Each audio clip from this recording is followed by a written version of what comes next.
Listen, we'll get a little screen on there to try and predict the results of this little race a little later. But let's just run through the other games that was affected by this. Bournemouth 0, Aston Villa 1. Gosh, a team that as a manager, Danny, that finds a way to win, and in a striker in Ollie Watkins that often is the difference. There was no high line, no high pressure. It was like, you know what, today, given where we're at, how we feel, how we look in training, the way that Bournemouth kind of press and throw a lot of fire at you, we're not going to do that. We're going to wait. We're going to counter-attack you. We're going to be defensively strong. And they didn't really give anything to Bournemouth, Danny. It was a brilliant defensive display from Aston Villa. Some saves by Emery Martinez that were outstanding, really, from him in the game. And a kind of very impressive 1-0 victory away from home. Yeah, it was brilliant. And this stage of the season, it's about the results more than performance. Yeah. And I think Aston Villa understood that Bournemouth are a team that, one of the best counter-attacking teams in the Premier League. They're a second ball team. They will go long early.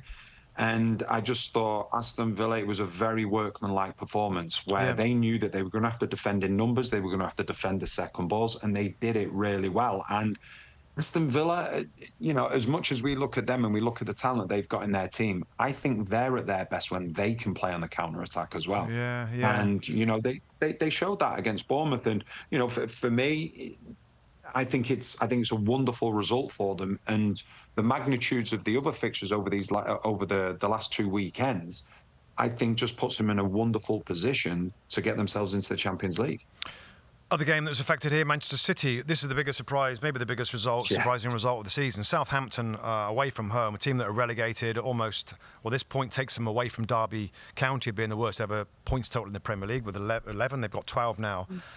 Wow, I didn't see this coming, mate. What's going on with Man City? What is going on with them at the moment? Oh, it's a weird one because what you don't want to do, Pep Guardiola is one of the greatest ever managers, but at times you've got to look at maybe some of the decisions. We know that Doku came on at half-time, but you're playing against a Southampton team. I know. And I think he was probably surprised as much as we were that we saw a Southampton team that were able to defend, because that's been their biggest problem. But shouldn't he have expected that, Danny? Shouldn't he have expected them to park the bus in front of the goal? It's Man City. You're going to have the ball. We're going to defend. And he didn't play his wingers. He didn't play Amar Mamouche. No, that's the thing. Yeah. That for me is the thing. Maybe he did think that Southampton, they're just going to carry on regardless because that's what they've done the majority of the season. But what you found was a Southampton team that defended deep and defended narrow. But Manchester City, their key plays, in particular in that first half, their key plays, you could throw a blanket over them. Yeah. The likes of, I think it was Foden, De Bruyne, Haaland. Yeah, they were near. Yeah, McAtee as well. And they were so close. They were so close to each other that it made it easier for Southampton to defend. They were never stretched. Okay, you have to ride your luck. I don't care who you are. You have to ride your luck when you play against this Manchester City team. But they just couldn't find an answer. And Southampton got themselves into a situation where it's like, right, okay, we're going to dig in. And you've got to try and break us down.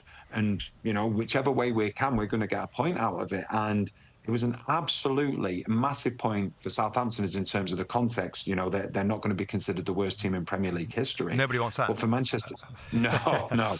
But for Manchester City, it was just. Did he have a complicated? Hey, Danny, did he?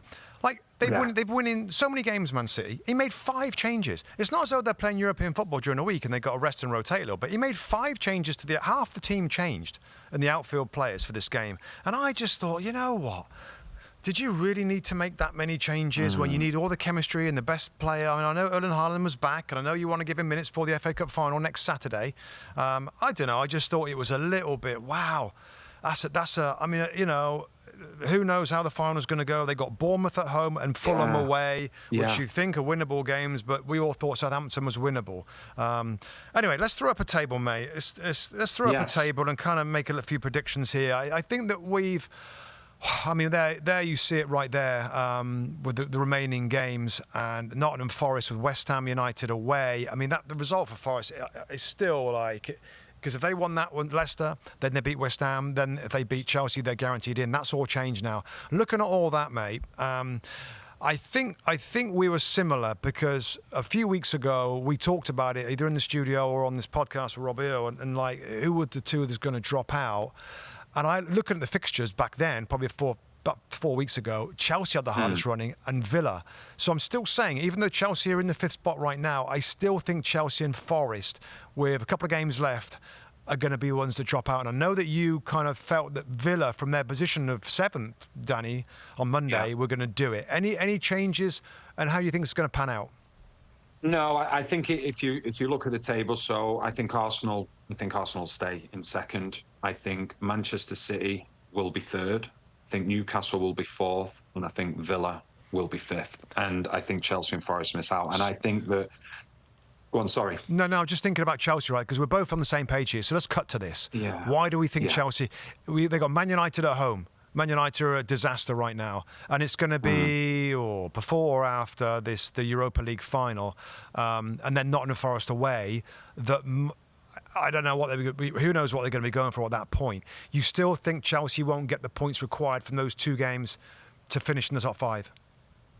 Yeah, just because I think, and I know this sounds really bizarre, but even before today's game, when you saw the fixtures for Forest, obviously having Leicester, West Ham and Chelsea will be, it's going to sound really bizarre, but there is a method behind the madness.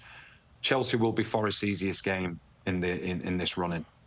Because Nottingham Forest will not have to have the ball. Chelsea will have to go there. Yeah, but Chelsea are going to be... And that might fire them up, mate. I mean, how's that going to be easy for Forest if Chelsea have to win that game to get in the top 5? They're going to be flat out.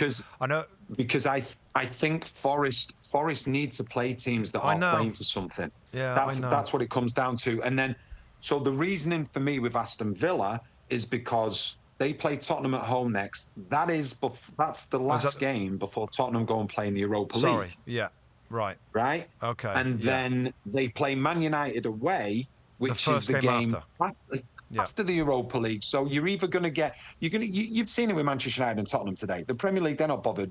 Tottenham got beat by Palace. Manchester United got beat by West Ham. Tottenham are not going to be concerned about playing Aston Villa. But Chelsea played Man United first before the Europa, so they won't be bothered. So that's one game for Chelsea that they could potentially get a victory at home at Stamford Bridge. And then they've got the Forest game. And it still might come down to that last game, mightn't it, in terms of Chelsea and Villa? Oh, it still might. That might be the game. Do you know what? You could find yourself in a situation, Mustoe, where the last game, you're talking Chelsea, Villa and Forest. And I'm not saying it's going to happen, but you could have winner takes all in Forest Chelsea. Yeah, absolutely right. That'd be amazing. Hi, I'm Rebecca Lowe, and as we head towards the end of an exciting Premier League season, make sure you like and subscribe on the NBC Sports YouTube channel for more content like this.